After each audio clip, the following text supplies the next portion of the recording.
When you think of the sport of boxing, you don't often think of kids throwing punches. I recently met a Southside pastor who's using the ring to inspire hope and truly give kids a fighting chance. The boxing ring, where you learn to overcome adversity and tough it out. But in this old school gym at the Ring of Hope Community Center, it's about even more. We're able to teach that boxing is not necessarily a tool of violence, but it's really, they call it a sweet art. It's a science. It's a sweet science. It's sweet science. Yeah, and so they don't it's really not understand fighting, that. it's boxing. Exactly. It helps me relieve stress, basically, and it's actually fun to do. In Pastor Anthony Wright's boxing program, boys and girls channel their fears, frustrations, and energy.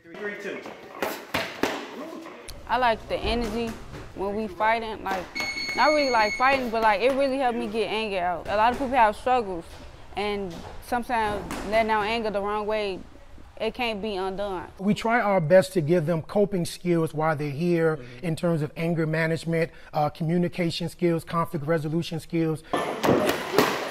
17-year-old Zachary Carter has been boxing since he was 10.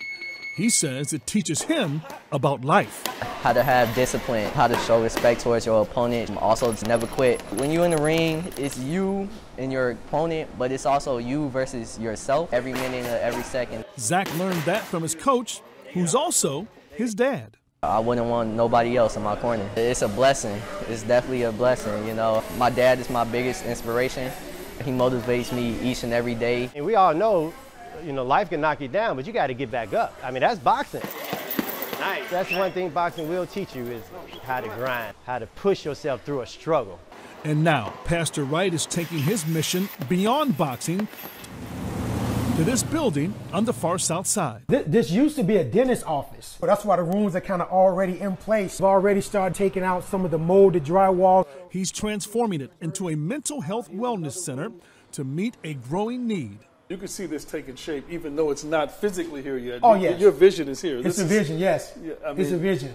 When they come in, they're coming into a nice, area, nice tile, nice color, nice light, and just, maybe, we have a television, coffee machine, just really creating an environment where they feel safe and comfortable dealing with some of their issues. I work with kids who have actually witnessed gun violence, and they tell me things like, I cannot get the images out of my mind. Not to mention the fear they have of just leaving their house, going to school. We're trying to build a facility where they're able to come into contact with licensed clinicians and get some long-term help without stigma. But we want to normalize that it's okay to not be okay. Pastor Wright has many other youth programs aimed at building confidence and life skills.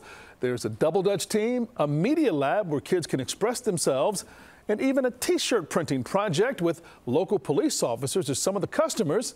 And there's also a food pantry.